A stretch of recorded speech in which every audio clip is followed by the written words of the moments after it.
think, let's see how it was 6:31, so I guess that we can officially start the meeting. And I just first want to say welcome to everybody. And perhaps Molly could put the slides up for my presentation here, and then we'll get started.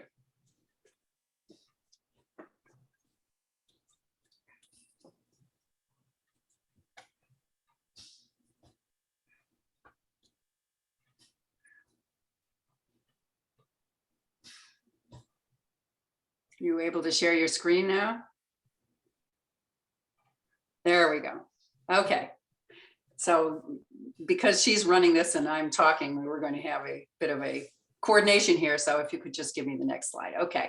So this is our what we're planning on covering today. We'll have a little bit of a brief summary.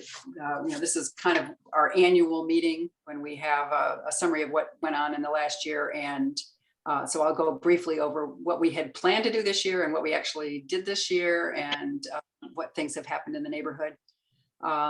Next, after that, we'll have Garrett Sabarin, I hope I get that pronunciation right, from the city of Bend, who is going to talk about some upcoming transportation projects in the Larkspur neighborhood. There's a lot going on here. Obviously, Wilson is going on, but there's other things like, at some point they're going to have better east-west connections for walkability, bikeability, and there's talk about upgrading the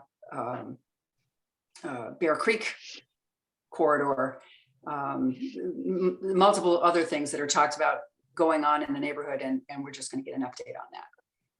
That will follow that with elections for new board members, and we currently have 7 board members and one person who is one open seat. And right now we'll have 5 positions open for election. And so we'll be talking a little bit about that. And then following that, we will have Nikki Merritt from Central Oregon Villages that'll give us an update on the temporary shelter village at 27th and Bear Creek, the topic we were just discussing. So, okay, next. So first thing I want to do is to kind of give you the rundown of who is on the board right now. I'm Sue Sullivan, and I'm the chair for the board. Molly McDowell is the vice chair, and she also manages what goes on with our webpage. Kelsey Greer, who is our secretary treasurer. She is presently in New Zealand, so isn't joining us tonight. Marty Decker, who manages membership, so those MailChimp things that people get in their email that talk about what's going on in the neighborhood once a month. Marty is the one who organizes that. Kristen Willis, who manages communications, so she's the one who monitors our social media type stuff, and if there's questions that come in from the webpage or elsewhere, they get funneled through the communications email, and then she makes sure that somebody gets them to get an answer for people who have questions or comments or things that they want to bring to our attention. Diane Berry has been managing transportation issues. So when we have things like street safety issues that come up, she's the one who gets those and addresses them, and is in contact with transportation people within the city of Bend. Diane is recovering from surgery and is not present tonight. She sends her regrets.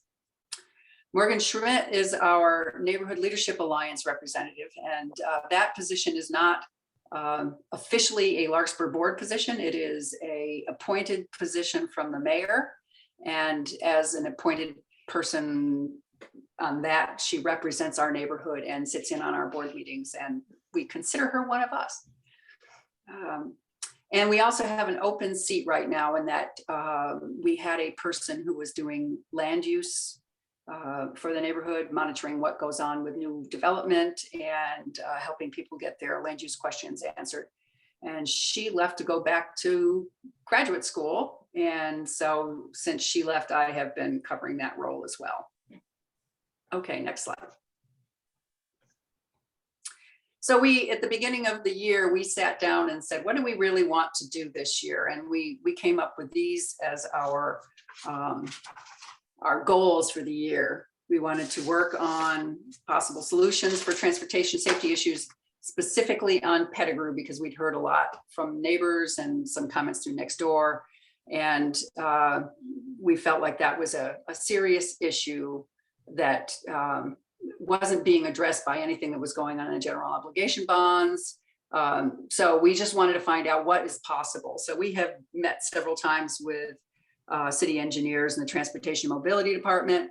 We have talked about options, and we have some ideas on how we might be able to improve safety.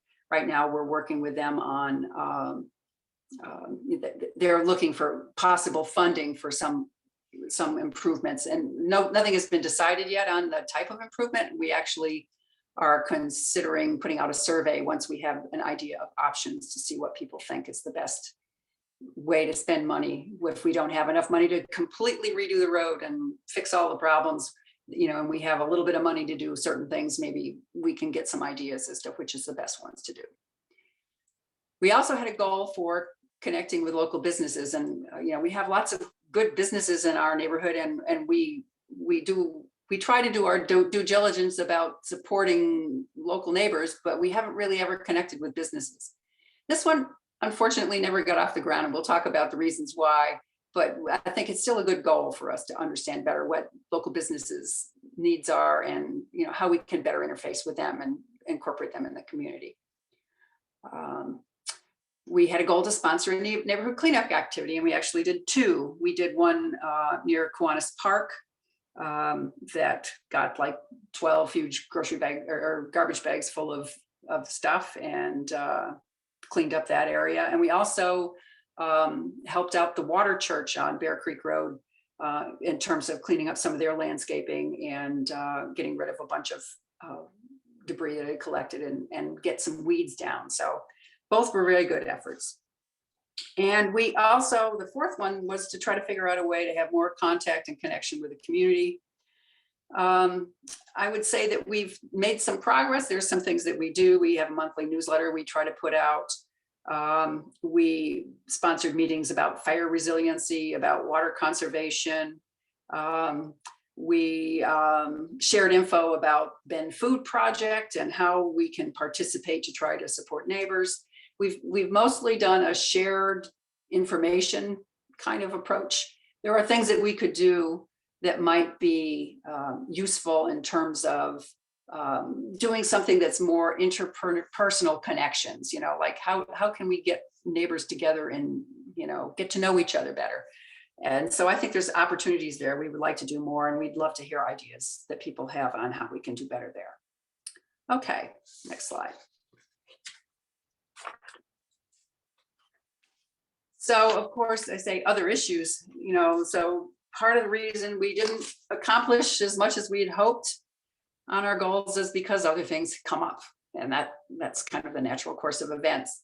The biggest single category of things, of course, was land use, homelessness, and affordable housing issues. Late last year, the city proposed a motel acquisition on 3rd Street for a temporary shelter. We got involved in organizing meetings to make sure that people's concerns were heard. We spent quite a bit of time, trying to understand exactly what the implications of all that were. And then ultimately they did not acquire that property. After that, there was changes in city code around homeless shelters. We spent time trying to understand what those proposed changes are, brought up the concerns that neighbors had, and so that we could hopefully get those incorporated into the code change. We had changes to city code concerning camping, which are still an ongoing discussion. And similarly, we had many concerns voiced by neighbors and made sure that those got brought up to the people who were considering the code. Those sorts of things take some time. And then, of course, Central Oregon Village, in this June, we got the phone call the night before it went to the newspapers that there was a planned homeless village coming at 27th and Bear Creek, or it was in the planning phase. So we pulled together meetings between the neighbors in Central Oregon Villages. We've been involved with them and working on a good neighbor agreement. And again, tried to make sure that whatever people's concerns were, were being heard.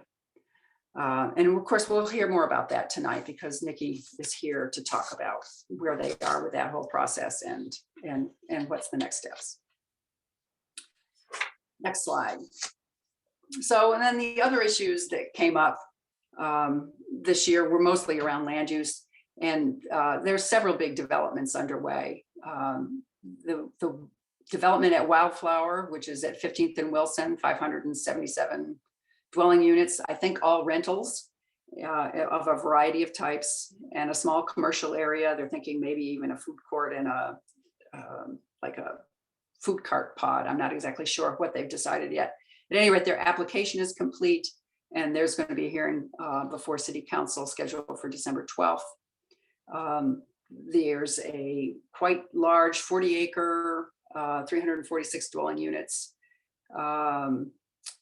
and a 4-acre park plan just east of the urban growth boundary and north of Bear Creek and south of Highway 20. So if you think about that little pocket in there, there's a little pocket neighborhood in there already, and this is going east of there. And that is still in the master planning process. And I'm not sure exactly what their time frame is on that. Then Bear Creek Apartments at the corner of Purcell and Bear Creek. That project has been approved. I have not yet seen anything in terms of timeline of when they actually expect to have equipment on the ground, but and that one was one that had some controversy and a few meetings, and so those sorts of things come up every year. This is an area that has a fair amount of new development. These were the big ones. There's many more small ones that have come up along the way. And our land use person normally is the person who follows those sorts of things and helps people get their questions addressed and make sure that they're communicated with about any of those changes. Okay, next slide. So then it comes up, now we're getting ready for 2023. So we'll have a new board that will be forming after this meeting, and they'll be meeting in January, and that'll be when we start to set goals for the next year. So if you have ideas on the sorts of things that we ought to be doing to best serve the neighborhood, we certainly do want to hear from you about those. So with that, I will turn it over to Garrett. Next slide. And he will be presenting about upcoming transportation projects in the Larkspur neighborhood. So I think you can stop sharing your screen, and perhaps Garrett will want to share his. Yeah, I will. Thanks, Suzanne, for the introduction, and thanks for everyone for having me here.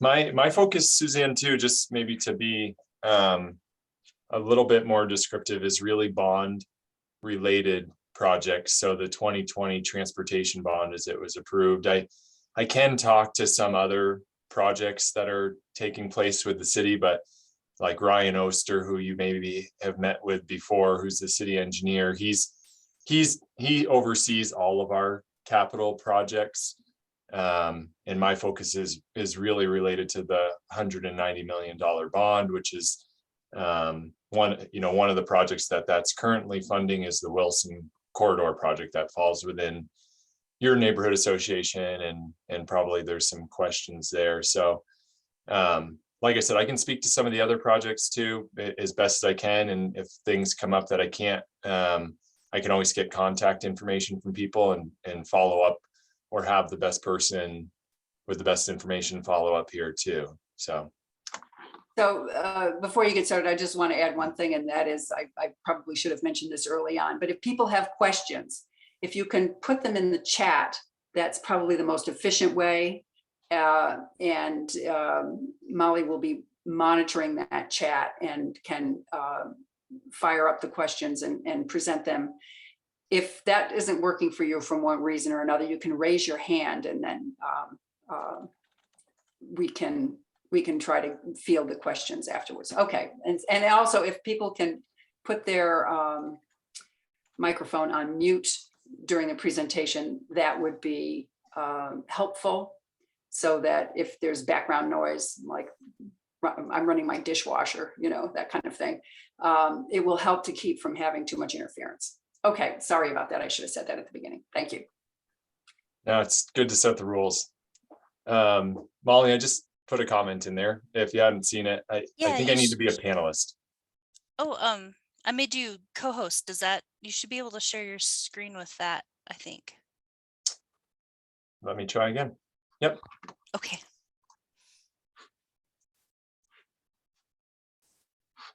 Cool. So I just put together a few slides here. I'll try to run through, and then I've got some interactive slides so I could get into some more details related to specific projects if anybody wants. This is just a quick overview of the bond. You can see all the projects that are happening across the city. And then I'll just go into what's shown for the next few years of the bond. These first few bullets I have here, I think Susan mentioned, there's some focuses with, developing key routes. There's east-west connectivity, intersection, safety and capacity improvements. There's a lot of transit improvements that will assist CET with some funding as they're identifying different improvements and potential mobility hubs. The parkway improvements that we have here is a lot of interchange improvements along the parkway or US 97. So, some of those are up at the North Corridor to the north right now, and then that will trickle down through here to Reed Market, Colorado, Powers, Murphy Ramps. So there's a plethora of improvements along that corridor. Citywide safety, I think some of you have probably participated in like the neighborhoods, streets and safety program. There's now a continued funding source for that, and that's a program we're looking to reinitiate here in the next calendar year. So early next year, hopefully we'll start coordinating on that again. And then ITS improvements, that kind of follows the county plan. There's going to be a pretty large focus with that money on 27th and then NEF. And then I just highlighted committee formation. I don't know how informed this group is about the Transportation Oversight Committee or Transportation Bond Oversight Committee. TBOC is the acronym usually here, but that's a volunteer group. People applied, just they do with any committee with the city through application to join on and help with advising how we prioritize these projects, as well as helping us communicate the progress and transparency of the the execution of the projects and the spending for the projects out to the community, so out to their stakeholder groups that they work with. Maybe a piece to go along with that is some of those members are going to be reaching their 2-year limit here come middle of 2023. So that application process should be opening back up. And I think new positions would be filled in July of 2023. I think there's maybe 3 or 4 2-year terms that will end. I'll just move into the CIP. I had that bullet that said committee work. Basically, we worked with that TBOC group over the last couple of years to help set up the capital improvement plan, which helps say, how we're going to spend this money across that list of projects that got approved. So how those are going to be sequenced.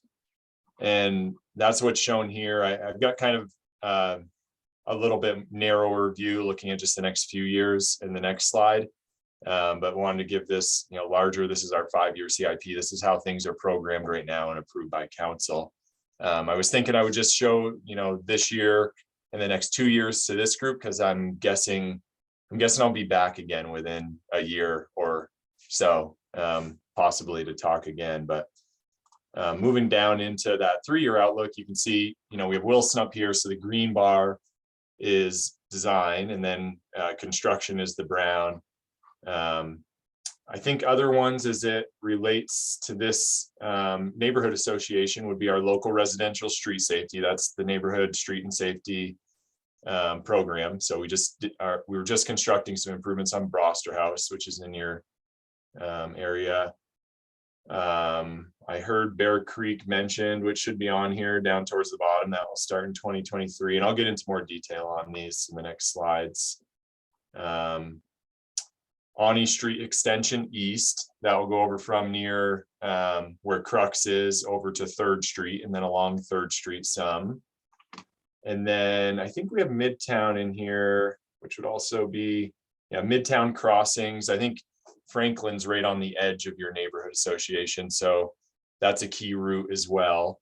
And we just finished a study there and are going to start design on that corridor, as well as 2nd and Greenwood, which is just to the north for relation to this association here in next year, and be building improvements there in 2024. So a little easier to see on these next few maps. And then, as I said, I got kind of an interactive map that I can scroll into with a little bit more detail in the future slides. So still kind of staying high level, but working into it. So these are the 2022 projects right now. The first couple of years of the bond is pretty slow because there was a concern about those initial increases in property taxes being trying to keep them minimal the first couple of years, and then that ramps up a little bit, which ultimately leads to us being able to move forward on more projects. So the big focus right now is the Wilson corridor. That's one of the only construction projects associated with the bond, with the exception of the neighborhood street and safety program.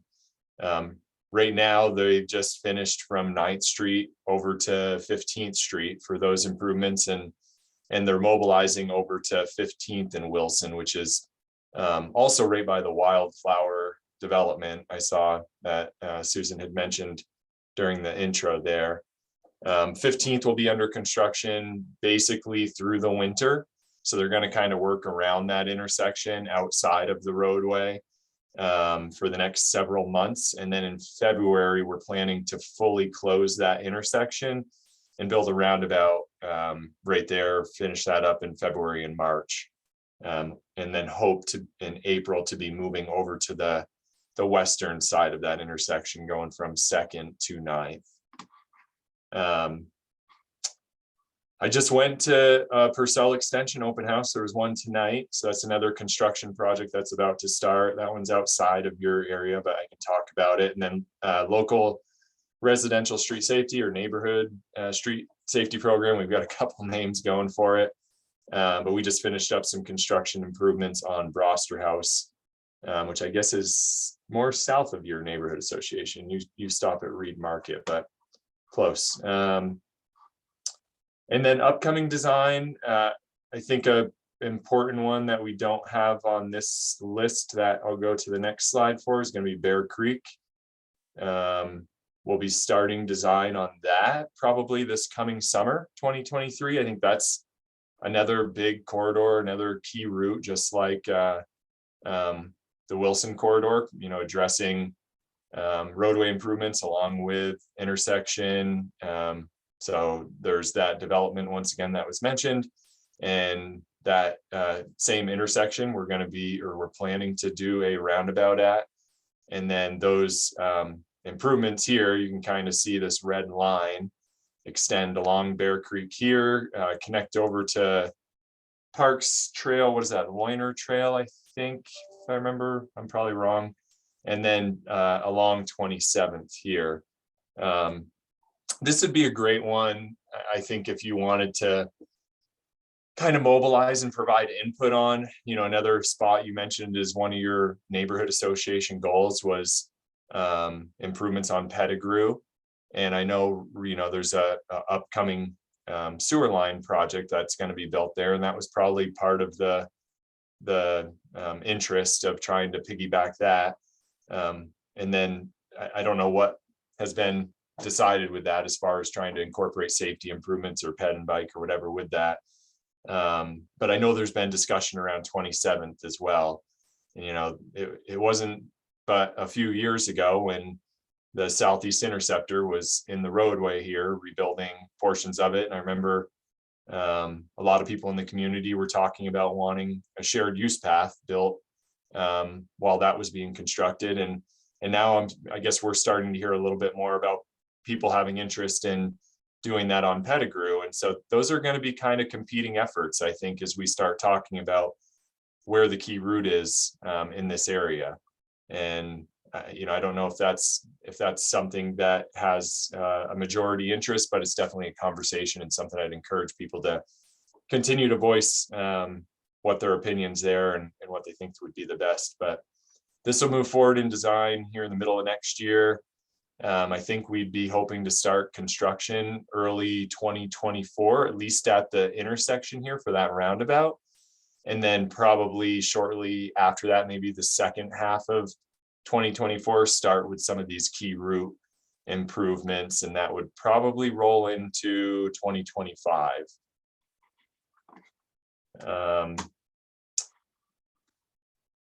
I'm going to stay focused in Larkspur unless we have interest. Otherwise, I can go to other areas. Those are the two big ones that we have. Is we have all the Wilson corridor, which will also do key route improvements on 9th, and then Bear Creek over here. Ani, we're just starting a study over there.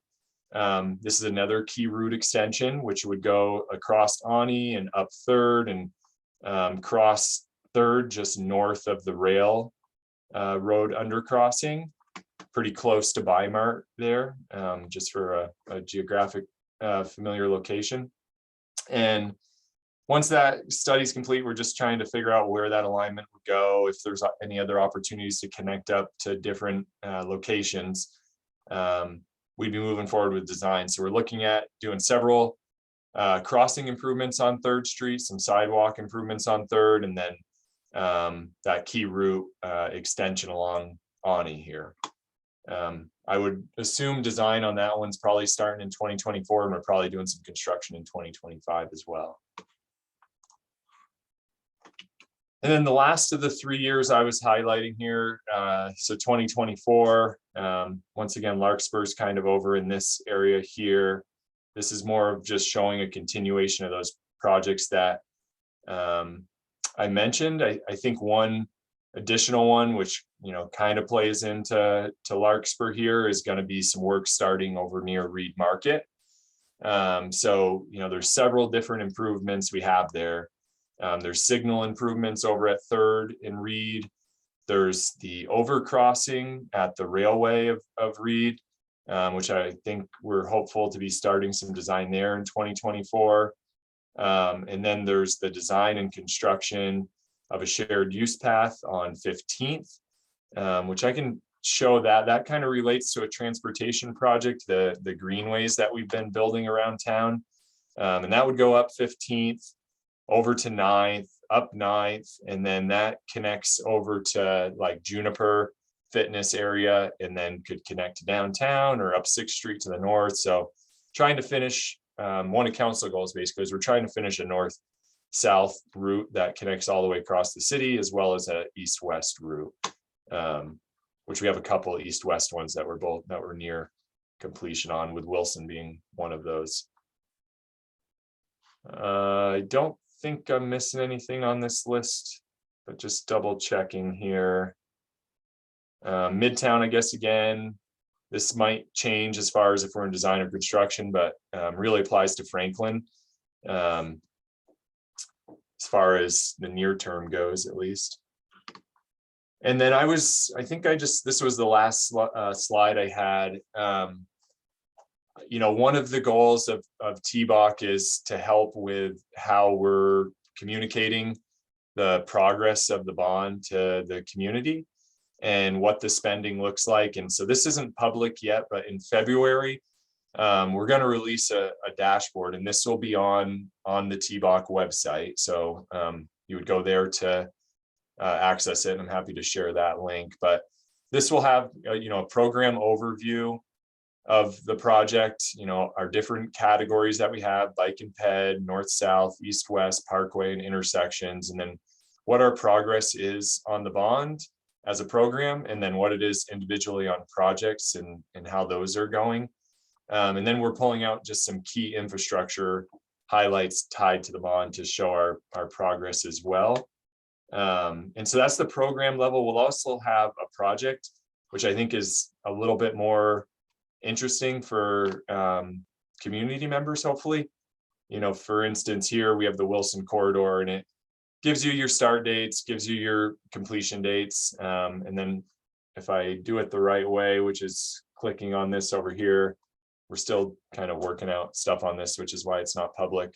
And none of this information is necessarily accurate right now, but I'm sharing it because this will be released in February, and it's a really good tool to go and take a look and see, you know, when projects are starting, when they're completing.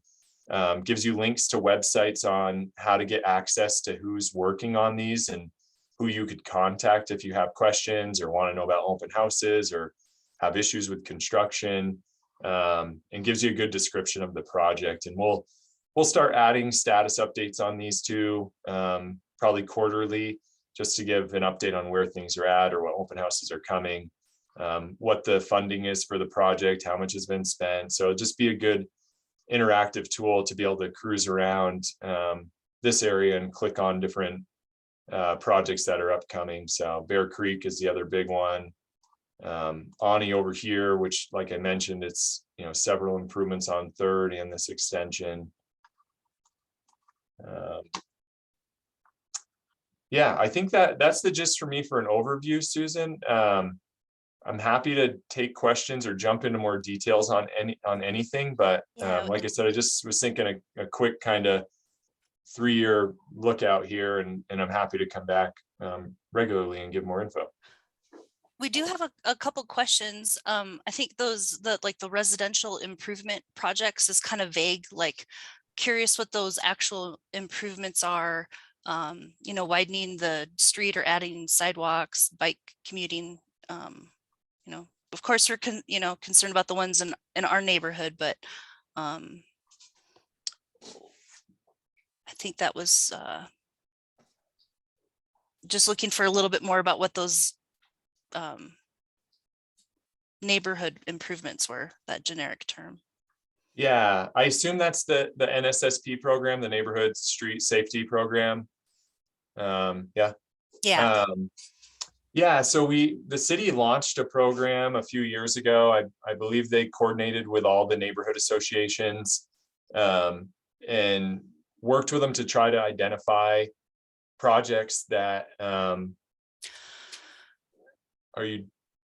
Oh yeah, no, I was just like, oh, so that's where if we could do something with Pettigrew, since it's not really on the radar, that's where those funds come from, is for those little kind of neighborhood things that we raise our hands for and call attention to. Yeah, absolutely. Okay. So what happened with that last time is, as you can imagine, there's a huge list of things that people would like, but there's always limited amounts of money.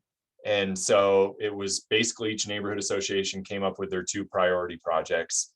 And that's the city's been working on over the last few years. We have a steady, we have a little bit more money now to dedicate to that with the bond. There's $750,000 a year. And we want to continue that program. So we need to, I think in the spring, and Michaela will probably help us coordinate this. We want to start reaching out and starting that process over. So we're just in 2024, we're wrapping up those projects. And so we want to start generating a list of future projects to start addressing at that local level again. Great, thanks. Yep. Curious on the design on Bear Creek. There's a comment of, you know, someone's here that actually has a piece of property right at that corner, and that, you know, the roundabout might, you know, make that property not so livable anymore. Curious what considerations are taken to work with those property owners in those locations. Yeah, good question. Yeah, you know, sometimes when we get to intersections, and I could probably get into Google Maps and see this thing a little bit better, but or I have other tools here too. I'm going to jump into something else. I mean, would that be one where you know, it's least developed on the northwest part of that intersection to push the new construction of it somewhere where you're not going to disrupt so much established property, perhaps? Mm-hmm. Yeah, it's hard for me to say right now without like being in the weeds of it. I was hoping I could pull up some imagery, but where's that development going? Is that at the northwest corner? Is that right? Yes. Yeah. So I'd have to dig into the details of it, but whenever we get into doing an intersection like this, everyone's a little bit different. Some we already have, right away that's dedicated on these corners to give us enough area to build the improvement. What we'll do as a for the project is we'll do some early design to try to see a couple different options to see what these impacts would look like here. I'm not sure what this developer is dedicating for right away, but they're probably dedicating some because they know there's a roundabout coming. Sure. And if, once that's all built out, then we start talking with individual property owners. We go through a right-of-way acquisition process where we basically develop a fair value for what the property is that we would purchase, trying to lessen that impact as much as possible, and then negotiate with them to try to get to a fair asking price for that. It's always a goal not to impact structures or not to encroach too far into a property or too close to a home or structure. And then if we impact, portions of that property that are like fences or irrigation or things like that, we try to repair those or compensate the property owner for them. So I don't know what that looks like layout right now, but that'll be something we'll probably start this fall in talking to those property owners around this area if there is impacts to them. And I'm not sure, I mean, Chevy, if you wanna unmute yourself and talk, but the comment was cars going right by the bedroom, where that next street will go in and where that house sits and such. Yeah, and it is that 61993 address there that, that's, I mean, yeah, I guess there's that roundabout at, 15th and Bear Creek, where it kind of feels, when you knew that street before that roundabout went in, it kind of does feel like you go right in those, right by their front door when you drive past one of that location there. Especially since you're used to having all that space and area, that's got to be a tough situation. Yeah.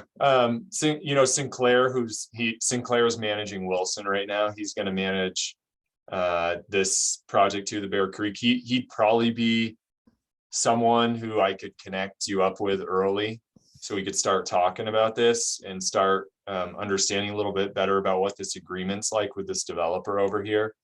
Because I would think the roundabout's maybe shifting a little to the north here, but yeah, it's, that roadway is going to kind of bulge out there a little bit from where it is today, because these are pretty good sized footprints for the roundabout. So he might have some better details there right now because we've been talking to this developer.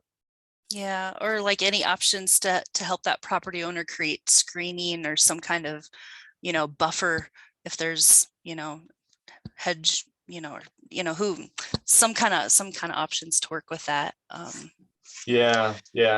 He would be the one. There's going to be some competing efforts out there because this is another key route through here. And so, we're going to have a lot of bike advocates, enthusiasts who are going to be looking for increased safety and separation from vehicles here, which also will widen out some of these corners on the roundabout, like you just saw at 9th and Wilson. So there's a lot of things to balance. There's a lot of conversation to have. I would say the earlier you can engage with us and with Sinclair to try to make sure those things are on our radar and we're aware of some of them, it helps us understanding how people use this and how it impacts them as we're going through options, and we can continue to engage with you through it. Okay, great. Thanks. Yeah. Sue, do you have Sinclair's email address, or does anyone have that? They could drop that in the chat. So maybe Chevy can reach out to Sinclair and get that conversation going there sooner the better. Or yeah. Oh, thank you, Garrett. You're quick. Yep. So let's see. There's a couple comments, but I think Dave made a comment and went offline, so I'm not sure. We'll skip on those. But the transportation plan, other than, vehicle, are we looking at, the needs of all the different other transportation types, like, bikes and, all the commuters and more, foot traffic? How does that weigh on the transportation plan? Are we just looking at vehicle movement or prioritizing any other types? Yeah. So some of the goals here around the bond was this kind of first one. So east-west connections, which is trying to improve that east-west connectivity across the city. Intersections, which is a lot of evaluating kind of capacity needs, but it's also safety and users for all users, not just vehicles. Key routes is a really big one with a heavy focus on bikes and peds. And this one kind of goes along with the greenways, which you might have heard of over the last few years, where we've been working on trying to provide what they're calling like a low stress route, where it's less vehicle traffic, more opportunities for bikes, more safety features for bikes.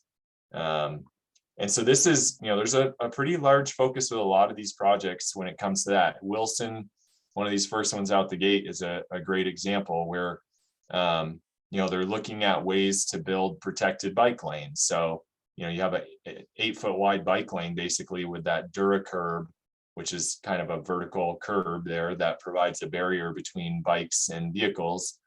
And then also much larger sidewalks or wider sidewalks. So I think it's 8 to 10 feet wide sidewalks, which is also not just part of a TSP goal, but that is our standard in the city now when it comes to arterial and collector roadways, which is where most of our key routes are. So you can see all these dashed lines, which I'll go into a different map that maybe shows it better, but all these dashed lines are all of our key routes that were identified in the TSP across the city to help address those bike and ped needs and address a lot of safety issues at intersections and infill and wider facilities to provide more separation from vehicles, and also just try to develop more of a connected network. And so this map here, all these awesome lines that are probably really hard to read. So you have the Parkway right here in the center. You have US 20 or Highway 20 right here, which is the north side of your neighborhood association. And then Bear Creek is right here, this orange line. So that's showing one of the key routes.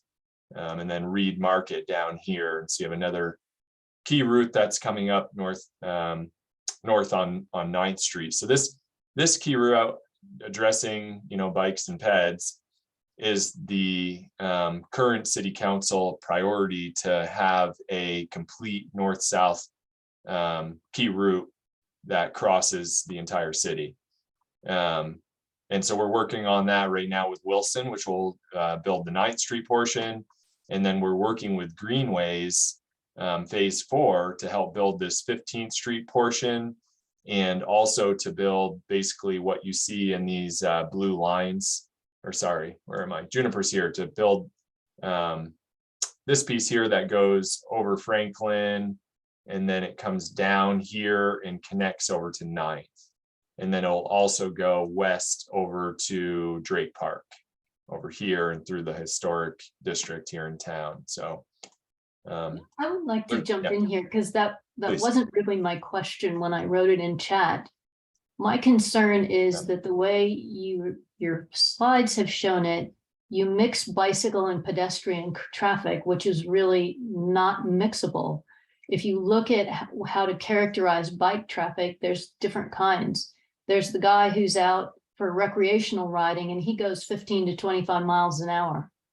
And he doesn't care if he gets a little dirty or breathes a little exhaust because he's out for a workout. You've got a commuter who's in their work attire and doesn't want to be riding on the street next to a car. And they certainly won't commute on a day like today unless they have a dedicated street. And they can't go on the bike path because they go 10 to 15 miles an hour and people are walking there with their kids. So how do you get people out of cars, reducing pollution, reducing traffic on streets, but get them their own dedicated way of moving around?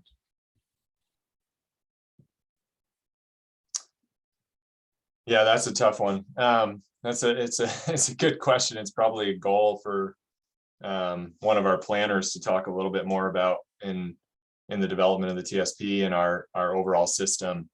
There is options in the city right now, and I think, you know, if I'm hearing you right, it's like there's different users with different comfort levels and different needs, you know, whether it's a family with their children or someone on an e-bike or someone who, you know, wants to go bike up Mount Bachelor. And they all have access to all of these systems, so they could use any of them. But some they're comfortable on where others aren't comfortable. You know, I think about 14th Street when we built that a few years ago, and then there's also, you know, which is just a buffered bike lane. And then over on 15th Street, which runs parallel to that, we have a greenway system. And so that, you know, greenway systems on a local residential street with sharrows and some safety features at intersections.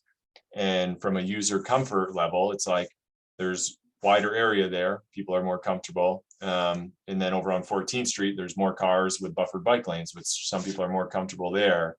And adjacent to that, there's wider sidewalks, which are shared use paths, which in the state of Oregon, you can have bikes or pedestrians on.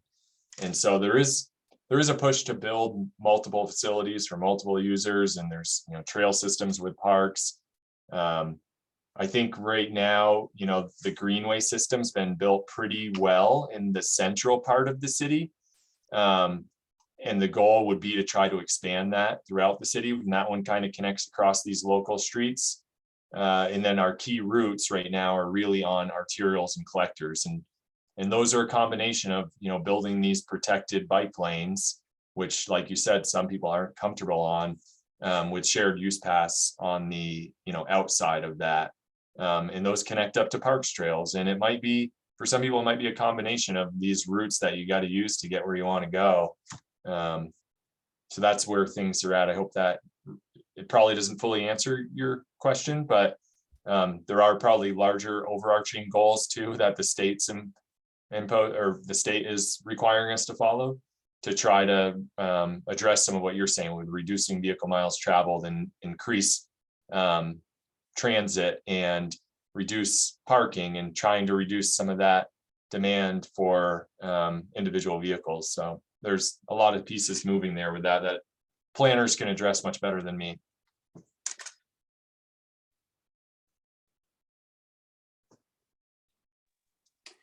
Were there any other questions, Molly? No, I think we got them all.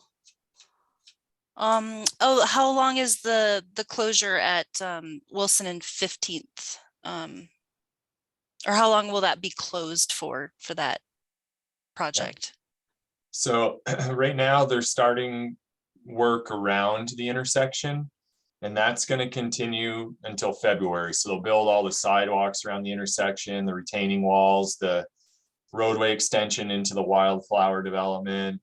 And then in February, we're going to close that intersection. It'll be closed about 2 months to build, you know, the part that's in that existing intersection now.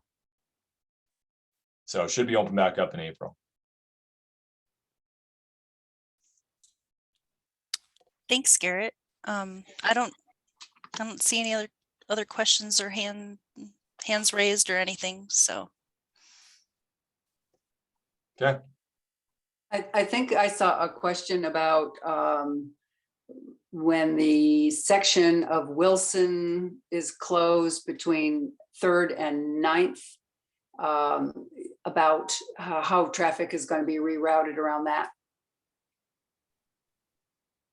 Yeah, I don't have that answer right now. They're Sinclair would be the person. If someone wants to drop an email or email Sinclair, he'd be the best one. Right now, I think we're hoping that we start that in April next year, and that one's going to roll through the majority of the summer next year. And I'm not sure how they're planning to phase that right now. And if they are or are not planning to leave travel lane open like they did between 9th and 15th. I would assume they've got to leave some access there. There's a lot of residential driveways, but I'm not sure if they're going to do like half a road at a time or closures with closures with just local access. I'm just not familiar enough with that plan. Is there, when they do those closures, you know, there's always detours, you know, through other areas, and, you know, to, you know, if people are cutting through other, you know, residential neighborhoods and speeding through there, do they try to do any, you know, to kind of slow down that traffic or deter some of that action through those other side streets? Yeah. Yeah, I mean, that's a natural thing. You know, I'm kind of zoomed in there now. There's a really good network of roads, right? And there's a lot of residential property and people probably have kids out playing, and that's kind of a common issue we face when there are those closures. People will come up and use Woodland or go down here and use Roosevelt. Yeah. So once again, you know, a lot of those issues are raised by community members, help make us aware of what that looks like if it's not, you know, hugely visible to us during the project of like what people are using for cut through routes. Some of it we try to plan for as much as we can with limiting to local access and maybe putting in speed bumps or temporary stop signs. You know, we do a little bit of that to try to deter it as much as we can. And then during construction, if there's other issues that come up, we try to monitor it, but we rely on, you know, community members to try to make us aware. Sinclair, once again, he's the PM on this. I would highly encourage, if things come up and you have a concern, to email him immediately and let him know, or call him and see what the options are. We can also get police out there to help increase enforcement during construction, to try to help deter that. We can get speed signs out there. There's a few tools we have, but some of those things do naturally happen during construction too. You know, they're tough. It is going to be higher volumes on some of those streets. Yeah. Yeah. Thanks for that info. And one more question. Do you have any info on the time frame on that sewer line project on Pettigrew? I saw the question come up and I texted the project manager. And I was hoping she would have responded by now, but she hasn't. And so I don't know, but I'm happy to follow up with someone if you want to give me an email address. I'm guessing I'll know in a few minutes. But sorry, that's over by 27th. I don't know. I don't know what her schedule is there right now off the top of my head, but I can get back to someone. You can, I think you have my email address. You can email me and then I can put it out in the chat if you get it. Okay. Someone else just dropped a email Yeah. in here. I'm just gonna write it down and Okay. and Thanks. I'm gonna email the project manager and include whoever that is on the chat. So you'll hear from her probably she's on vacation right now, but she might respond soon. She'll definitely respond at some time, and I'm on the email too. So if she doesn't, let me know. Okay, very good. Okay, thank you very much. That was interesting, good information. So you can stop sharing your screen. Okay. There we go. Okay. Okay, thank you. And Molly, if you could put my thing back up again, that would be great. Thank you, everyone. I'm gonna drop off. Okay, thanks again. Really Yeah, take appreciate it. care. Thanks, Contact Garrett. me anytime. I'm available to attend or respond if anyone has any other questions. Great. Thank you. Okay. So on the next slide, our next topic is elections for new board members. Next slide. So here's the situation we are in. We have 5 positions up for election. We have we have some leeway in the number of board positions that we have, and normally we have 7. And we try to have either 3, the terms are 2 years, and we try to stagger them. So there's usually either 3 or 4 people up for election in any given year. We did have a resignation this past year of somebody who had only been elected last year. So that leaves a half of a term to be filled, a 1-year position to be filled, along with the 4 that would normally be elected. Molly McDowell and Kelsey Greer have both said that they're willing to serve for another 2 years, which we are profoundly grateful for. And so we're hoping to find people who are willing to come and fill the remaining 3 positions. So it would be 1 that is a 1-year term and 2 that are 2-year terms. The way that we normally do things is that we don't elect people for specific positions. We elect a board, and then among the board, they decide on their roles. But that said, we are hoping to find people who are willing to help with transportation issues, land use, and web page maintenance. The chair role will be open among those positions, and usually the chair does something other than just chair, so that they could perhaps fill one of those roles, like transportation. Land use is a pretty busy position, and so it's best to have somebody who is willing to take that one on kind of on their own. Next slide. And so we might wonder about time commitment. So we have 1 board meeting a month, which usually lasts about an hour, sometimes longer if we have some special issue going on, and perhaps a few hours of other time, depending on what role you might have during the month to follow up on an issue. The land use role can involve 1 or 2 other meetings a month. We have neighborhood public meetings that come up about specific land use applications, and so we're expected to have somebody who attends those. And it is the one that has the most questions come up. So you have some time required to research issues to help get people's answers about land use specific questions. Normally, we don't have board meetings for 1 or 2 months during the summer. This year was an exception because of the things going on with Central Oregon Villages. We met all summer. And we also don't meet in December because of people having commitments over the holidays. So that's kind of the summary of what goes on with the board. I will say that most people who end up on the board show up to a meeting and, like this one, without any other real experience with interaction with the board, and then volunteer to help serve. I don't know if any of the other board members have comments about how they got roped into this, but at any rate, we're taking nominations at this point for some of these open seats. So right now I am nominating Kelsey Greer and Molly McDowell for 2 of those 5 positions. And we are looking to see if there's anybody here who is interested in helping us out for the next couple of years. Actually, 1 position will be only for 1 year because we still want to have the board kind of staggered, and so that it's not everybody leaving at once. Okay, so I have a second for those 2 nominations. Are there any other nominations? Is there anybody who is willing? And you can unmute yourself and speak up if you are willing to volunteer for the board. And this is that great moment of silence when everybody is sitting there going, ooh. And people can nominate themselves. Yes.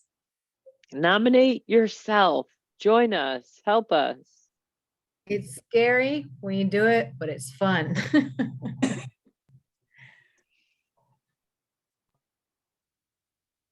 Can I just nominate random people that are on here? We had inquiries from a Deborah McFarland, and I don't know if she is on this call or not because I can't see everybody. I don't see a Deborah McFarland. Okay, so it's possible that she is interested, but not. You can be on more than 2 boards, Michael. I'm on another board as well. That's right. That's right. I see my neighbor Ashley on here. Ashley, join us. Come help us.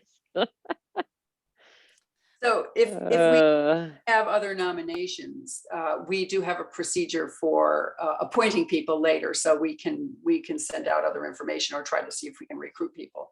But it really is helpful if we can get people now, but it's not that Especially- bad, everybody. Yeah, I liked Rebecca's questions about transportation. I think that she might have some good ideas and some energy to bring to the conversation. That's right. That's right. Sometimes we meet at Bevel. Does that help? Sometimes? Yes. What if we threw that in? Board meetings at Bevel. Mhm. Just kidding.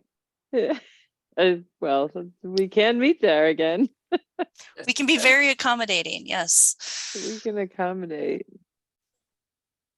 Greg I will Tanner. nominate Greg. Yay!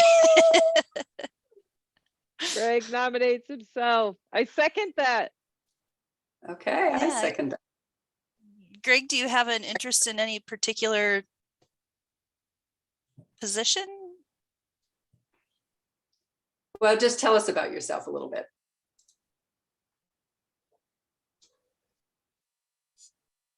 Okay, hello. Hi, Greg. Hi. A little bit about myself. I've lived in this neighborhood for 40 years. Lived in the same house since I've lived in Bend. So I know the area well. Very good. I retired last year, so I have a little bit of spare time. I don't know that I want to commit to the land use issue. But transportation, especially people on next door probably might remember my question about getting bike lanes down Bear Creek. And that's how I actually had my first contact with Sue. So and that's how I found out about this Zoom meeting. And this is my first time on Zoom, by the way, but I do share many people's concerns about the growth issues of Bend. And I like to be as informed as I can be. So, and I'm more than happy to share that, any information I can find. Okay. Okay, so Greg has nominated himself and I second that. Is there any other nominations?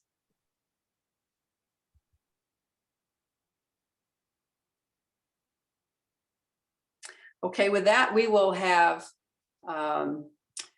let's see, how do we want to do this? Do we want to have it be a show of thumbs up by participants here? So the way that our bylaws work is that participants at this meeting get to vote on who represents them.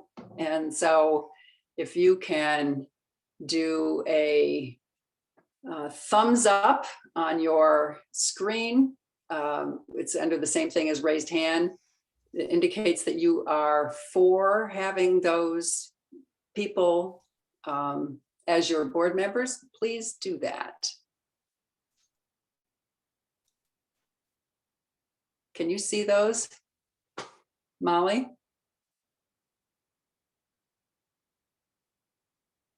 Or is that not going to work as a process? Maybe we do it as a raised hand.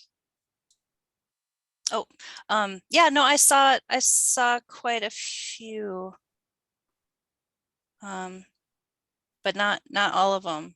And but I think I saw a majority. Okay, so You could do it the Thanks, opposite Bob. way and say any opposed. There you go. yeah, Reb- very opposed.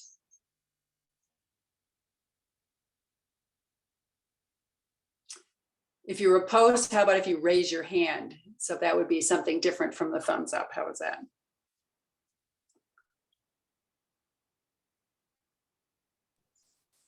I don't see any raised hands and I see thumbs up in the chat. So can't find the hand. If you look at all screens, can you look at all Oh. screens? He's in. Right. All right. Looks like the thumbs up. Okay, All approved. Okay, so we have still a couple of vacant spots, but we will work on that as a separate thing for our board. And thank you all very much. Yeah, thank you, Greg. Excited to have you on board the board. Give it my best shot. Okay, and so after we go through the next speaker, we'll ask you to stay on when people start to leave, and we'll get your contact information. Will that work for you? Certainly. Okay, very good. Okay, Molly, can you go to the next slide? Okay, so now we are to the last item on our agenda, and Nikki Merritt will talk about Central Oregon Villages and an update on what's going on with this temporary shelter village proposal at 27th and Bear Creek. And Nikki, if you want to share your slides, or are we going to have Molly share your presentation? I sent him over to Molly. I think she's probably more skilled at that than I am.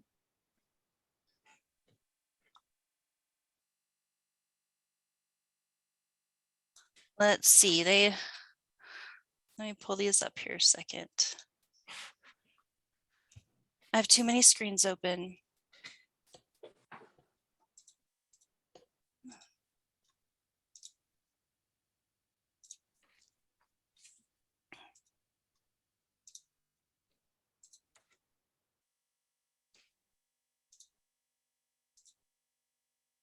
There we go. Can you see it?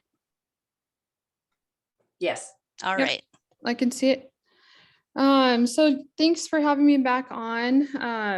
I appreciate the time that the board and the community has given to me to kind of share what our thoughts are and what our proposal was, and kind of steps forward. So this first picture, we have what we're calling a micro village that's set up on Bond Street at Ben Church site. So this is that little micro site. We've been there a couple of months and things are going well. The neighbors haven't had any complaints thus far. In fact, they have had some positive outcomes because this site is very close to Troy Field, and there's been a lot of unsanctioned camping happening there. So because of these, this micro village that's kind of expanded that 500-foot buffer zone, which is helping out some of those most adjacent neighbors. And it encompasses part of that Troy Field area. So that's just kind of, I know that you, there's been requests for pictures, and since, this is our first site and Desert Streams will be our second, we don't have a lot of actual pictures of our villages, but so I was just showing you this one just to kind of see what we've done there, and just a little update on how the neighbors are feeling about that site. We can go to the next slide. So the updates, the picture here you can see is from Desert Streams Church. So the city did approve a 3-year contract for Central Oregon Villages to manage temporary outdoor shelter. So what we're doing now, they've asked us to do a land survey, the city has, and so that is in progress right now. The company we hired is hoping to have it done next week. Once that's done, then we'll be able to apply for permits for the road, the access road coming in off of Benson, and the electrical permit. What you see in the picture is we had 7 shelters in storage. We've moved them twice. They were purchased prior to the organization hiring me, and we had them stored with Heart of Oregon until March, and then outside at an industrial lot. And our time up was up there, so we had to move them out to the site. We would have preferred not to move them out until we are ready for them, but we were kind of in a bind about where to move them to. So those are components of 7 shelters. We'll order the rest when we know a better timeline, when the permits will be open, and work on the the pads and the access road can start. The construction of the fencing can begin anytime. The contractor is just waiting for the weather to improve this week. We posted the job for the case manager, and we've had some local interest. I'm going to keep it open until mid-December, and then we'll start doing some interviews. Hopefully, we're hoping to hire someone by the end of December. We have modified the footprint, and we'll be utilizing less of the acreage. We're leasing 1.3 acres, but we won't utilize that full amount. And I'll show you on the next slide what that utilization looks like. Depending on the permitting and the weather, we're targeting sometime in February for the first participants to move in. So we can move to the next slide. So this is an aerial view, and you can see the area in red is where there'll be fencing. And I don't know if you can tell in the northern corner, there's a shady spot. That's the pond. Oh, no, other corner. Sorry, the south corner. Oh, yeah, right there, there's the pond. And so the fence is going to go between a pond and this existing tree. So this red line is all the fencing. The gate's going to come in back there on Benson Way. That's where the access will be. There's a little tiny square there, and that will be the gatehouse. So there'll be a person in that checking people in and out of the village. So that's kind of a bigger view with the church showing. The next slide kind of zooms in just a little bit. So that is a little more zoomed in view. And so the rendering that we had kind of put together when we did the proposal, of course, was using this whole length of the field. We've shortened that up and changed these shelters into these two U-shape kind of half ovals. So those bigger rectangles making the U are the shelters, and the smaller units on the inside are supposed to be representative of a picnic table and garden beds. The next slide zooms in just a little bit more. So there you can see just the footprint of the piece that we'll be utilizing. You can see where we'll put the porta potties. We'll be able to pull in a shower truck. Where the outdoor eating area is, was labeled food pantry. But what that is a pergola. Well, they'll have a barbecue and some tables.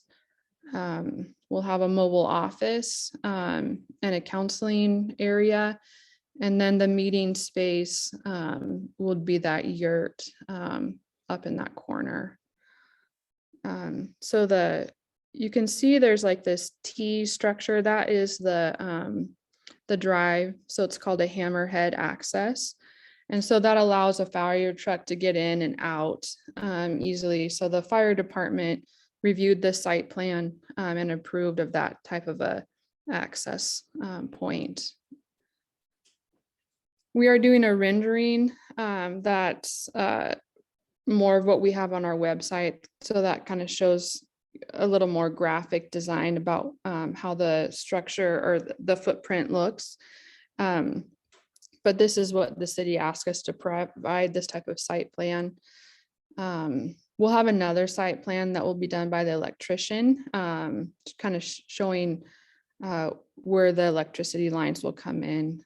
There won't be any sewer, all that's black water that will be hauled off the site. So I kind of ran through that somewhat quickly. So that's the updates. That's the site plan. Again, the survey will be done hopefully next week. We'll be able to apply for permits, and that permitting, by the time application to when they actually release the permits, could be 3 to 6 weeks, I'm told. So there could be quite a delay in time when anything actually starts happening on the site.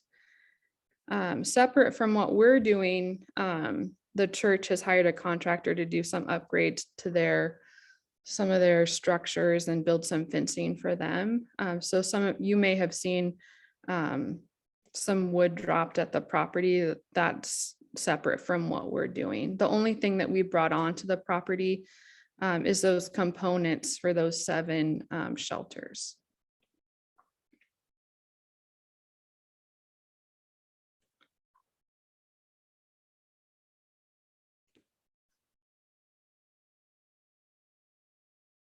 I don't know if I don't see any questions in the chat. Does anyone have?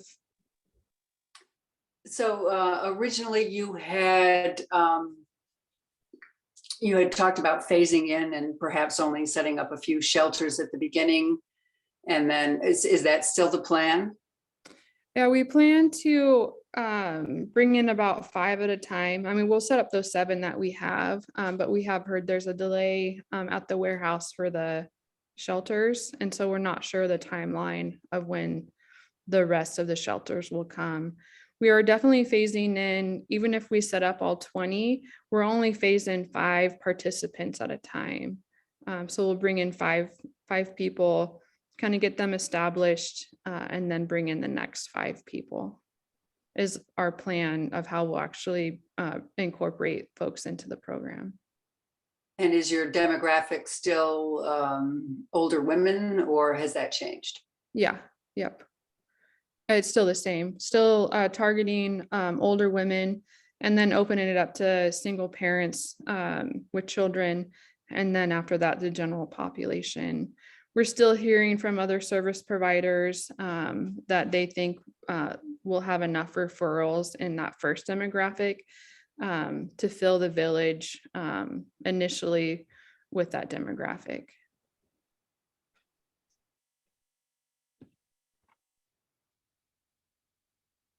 Okay, are there questions out there?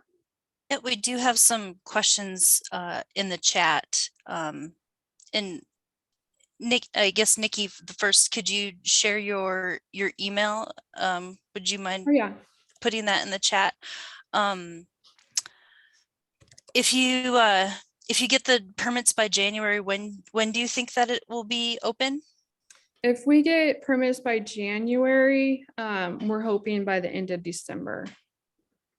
Again, we're working with contractors, and so, we're hoping, if we contact the contractors like the excavators, that they'll be able to put us on their schedule pretty quickly. We've had the delay with a fencing contractor. After we heard the city approved us, we contacted fencing contractors, and a lot of them were too busy to begin. And so we went out for new bids for new contractors. So we're hoping that doesn't happen with the excavators that we have bids for at this point. Okay. Could you you said the Blackwater is going to get hauled off. So what are the bathroom situations? The shelters only have a heater. They don't have sinks or toilets, so that they'll be using porta potties. So we'll service those. And so the porta potty company comes in, pumps them out, cleans them, and takes the Blackwater off site. So you can see where they are on there's just kind of that one location for those. So they're not necessarily really close to any of the units, but they're not going to be scattered into the units because the access for those pump trucks need to get to them. Okay. You showed that one picture of the units that you already have up. Is this fencing planned going to be more substantial? Yeah, yeah. So the fencing that we have for Desert Streams Church is a 6-foot privacy fence. It's called a good neighbor fence. So you won't be able to see in or out of the fencing. At the Bond Street Church, because it's set up in a parking lot, putting up a 6-foot fence around that, the church really didn't want. Yeah, that's understandable. You only can do so much in that spot. Yeah. So We did put up the 6-foot, a 6-foot fence behind the shelters. I don't know if you can go back to that picture. So there's a 6-foot fence directly behind the shelters that we put up. sure. But in front, because it's their parking lot, we had to do something that is more movable, and we can take it down easily. The 6-foot fence in the back is permanent for them, so that won't come down when we leave. Okay, thank you. Thanks for putting your email in the chat. I see that. I don't think I see any other questions. So I have a question. We developed the good neighbor agreement with you, Mhm. and the businesses nearby had not really signed on to that. Have you had any other contact with those businesses to find out if they're like? I had contact from a school that's inside Water Church. And so I'd sent them an email, which I haven't gotten a response back. They had sent an email to the city staff, which got forwarded to me. So I reached out to them and haven't heard back from them at this point. Okay. Nikki, you said that there's just those 7 units to start, but you won't have the other ones ready because they're not ready from the manufacturer right We'll now, or? order them, but we just Yeah. don't know the timeline of them Sure. coming. It makes more sense for us to get, purchase them as soon as we can, because prices just keep going up. But we won't put 20 people in all at once. Like I said, we'll phase in 5 people at a time. Yeah. Thanks. Yeah, and a cap at 20, if that's a question. We won't put any more than 20 in.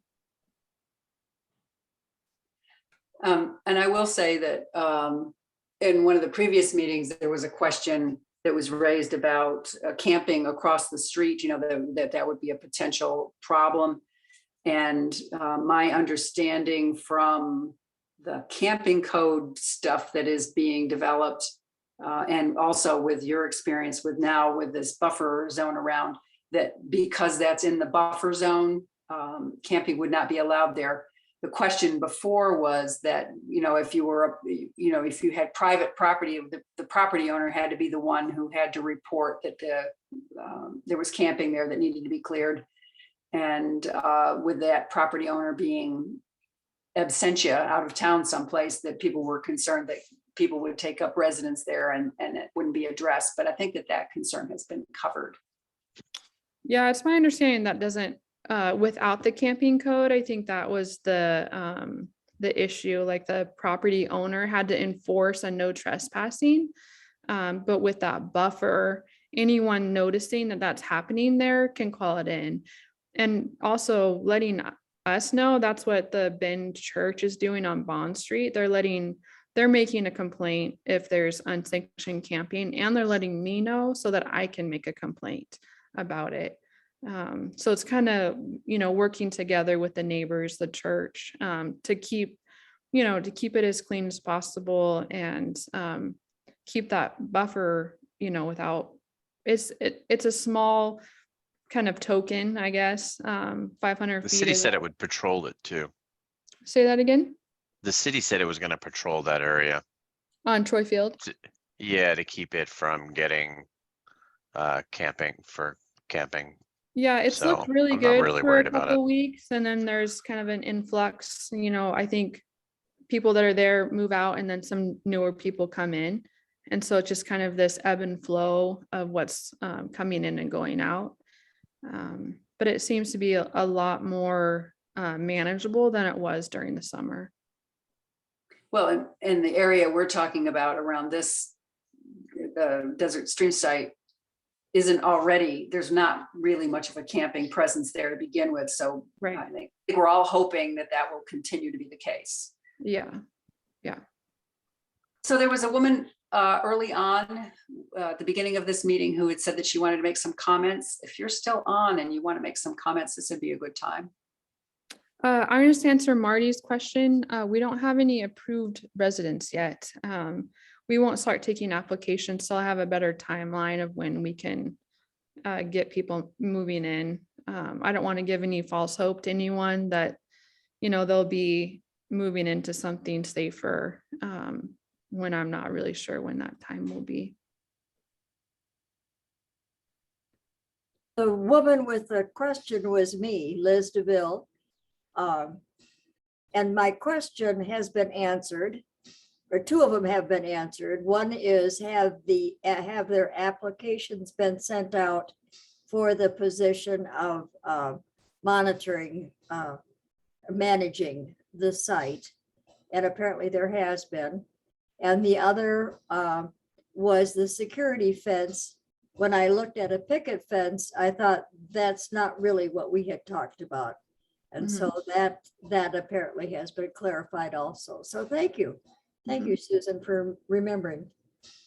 Yeah. Well, and I think it's good for the residents that you're now looking at the backside of that site. So I had concerns before about it being right up next to Bear Creek and all the noise. And well, motion. right. And I live directly across the street from it.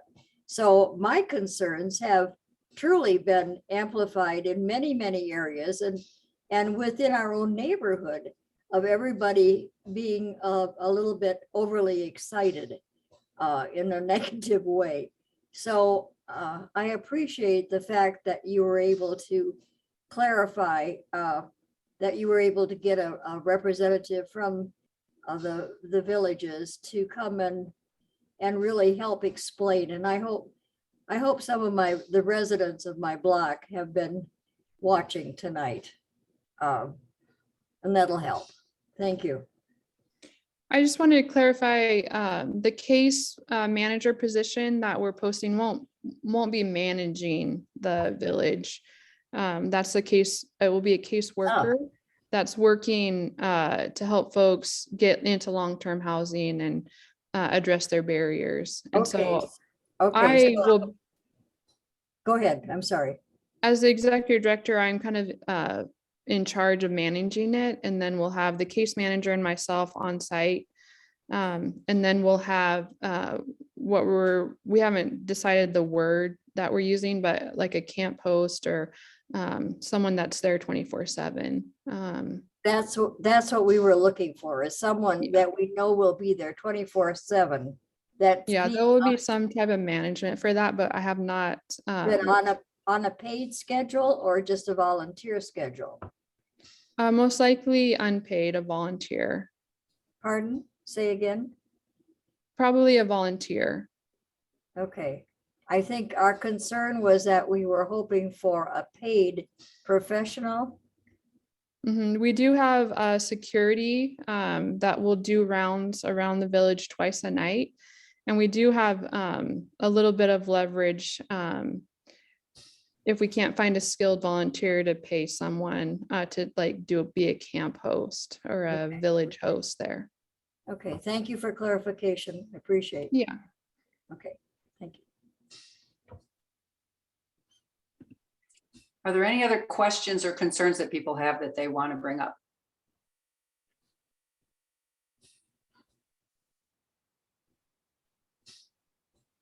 I don't see any new things. And we got a hand raised, Robin. Hi.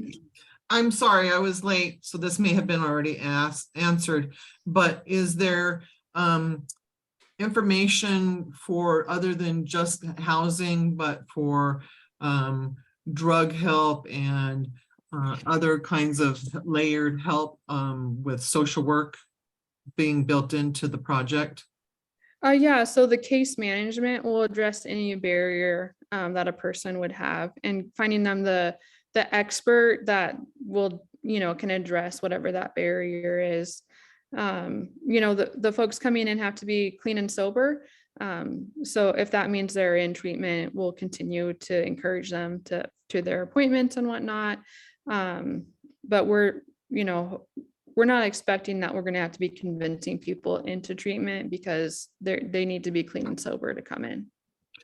Yes, there is something to be said about staying clean and sober because the supports are there. But the case manager is not just looking for future housing. They are also supporting mental health services and all of those types of extra services that can make this very successful. Yeah, medical, mental health, job skills. One of the participants at Bond Street's a young, both those folks are working full time, and we're trying to help him get into trade school, one of the men there. So just whatever unique situation they're in, we want to help them along that journey. And I do see another question. There will be 24/7 management on site. That is accurate. What wasn't accurate, that it could be paid or unpaid. That was the clarification there. Yeah, there's curfews. There's a 10 o'clock curfew. Everyone has to be inside by 10 o'clock unless they have a job working swing shift or something, and have to come in and out during the off hours. And what about transportation? Is that another thing that you're going to be able to offer them? No, we won't offer transportation. There's a bus stop fairly close to this site. So we're hoping that they can, we do have some volunteers that are willing to help with car, if they do have a car that's not running well, to help with that. The men at our other site, neither one of them drive. So we're not expecting a lot of folks will have their own vehicle, but we know if they do, generally they're not well running. So we do have some volunteers that can help get those cars going. Great.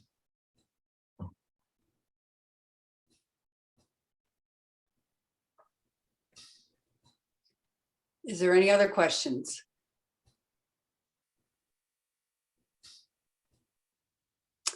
Okay, if not, well, thank you very much, Nikki. We appreciate the update.